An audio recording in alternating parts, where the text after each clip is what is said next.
दिल तो left side पे होता है, लेकिन मुझे तो राइट साइड में भी धक धक सुनाई दे रही है। कहीं मेरा दिल सज्जी साइड पे तो नहीं? ओ छड्डो जी, मैं दस्ता ना। इस कंडीशन को डेक्स्ट्रोकार्डिया कहते हैं। इसमें मरीज के दिल की एपेक्स यानी नीचे वाली चोंच लेफ्ट साइड पे होने की बजाय राइट साइड पे होती है। ये एक पैदाइशी एबनॉर्मेलिटी है और इससे इंसान की जिंदगी पे कोई असर नहीं पड़ता। और अक्सर लोगों को इस कंडीशन का पता भी नहीं होता जब तक वो प्रॉपर एग्जामिनेशन नहीं करवाते। और वैसे भी दिल भावे सज्जी साइड ते हो या खब्बी साइड ते, दिल सिर्फ साफ होना चाहिए। आपने अपनी नजर तो चेक करवाई ही होगी। आपके कार्ड के ऊपर 6/6 या 6/18 की फॉर्म में कोई नंबर लिखा होता है, उसका मतलब क्या है? ओ छड्डो जी, मैं दस्ता ना।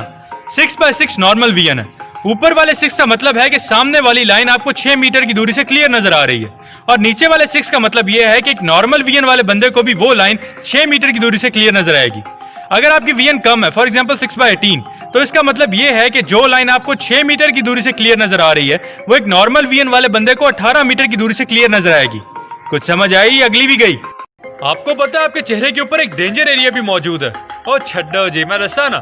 एक्चुअली आपके चेहरे के इस हिस्से को डेंजर एरिया भी कहते हैं, क्योंकि इस एरिया की ब्लड सप्लाई आपकी ब्रेन की ब्लड सप्लाई के साथ कनेक्टेड होती है।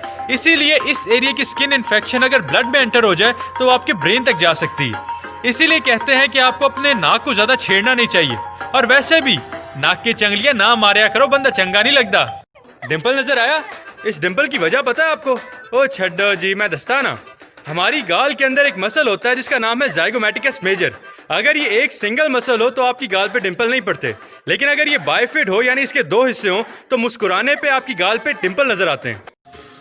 स्मोकिंग के बारे में तो आप जानते हैं, पर छड्डो जी आज मैं दस्ता ना। स्मोकिंग से एडिक्शन करवाने वाली चीज का नाम है निकोटीन। इसके अलावा इससे ज्यादा खतरनाक टार और कार्बन मोनोऑक्साइड है। कार्बन मोनोऑक्साइड आपके खून में हीमोग्लोबिन से बाइंड करता है, जिसकी वजह से आपका खून ऑक्सीजन ट्रांसपोर्ट नहीं कर सकता। और टार एक कार्सिनोजन है जो आपके फेफड़ों का कैंसर करवाता है। इसीलिए जब मरीज से सिगरेट छुड़वाई जाती है तो उसे या तो निकोटीन पैच या निकोटीन वाली च्युइंगम दे दी जाती है, ताकि उसे इन 2 चीजों से बचाया जा सके। इसके अलावा सिगरेट छोड़ने में सबसे पहला कदम आपकी अपनी ख्वाहिश होता है, क्योंकि तुम्हारी सेहत तुम्हारी अपनी जिम्मेदारी है, किसी और दी नहीं। ऑयली स्किन की वजह पता है आपको? ओ छड्डो जी, मैं दस्ता ना। आपकी स्किन के अंदर स्पेशल ग्लैंड्स होते हैं जिन्हें सेबेशियस ग्लैंड कहते हैं। ये एक ऑयली सिक्रीशन रिलीज करते हैं जिसका नाम है सीबम। इसका काम आपकी जिल्द को मॉइस्ट रखना और खुश्की से बचाना होता है। लेकिन जब ये सिक्रीशन बहुत ज्यादा हो जाती है तो आपकी जिल्द ऑयली नजर आती है।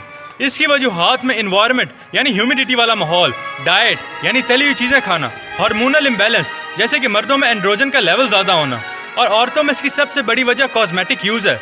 इसीलिए कहते हैं मैडम जी मेकअप घाटे लाया करो। औरतें खून डोनेट कर सकती हैं? ओ छड्डो जी, मैं दस्ता ना। टेक्निकली औरतें खून दे सकती हैं और कुछ हॉस्पिटल देते भी हैं, लेकिन अक्सर नहीं लेते। इसकी 2 वजूहत हैं।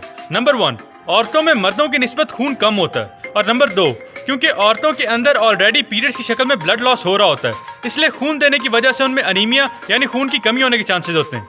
इसके अलावा मैडमा दे नखरे ही बहु होंदे तो बेहतर है आप किसी मर्द का खून चूस लो।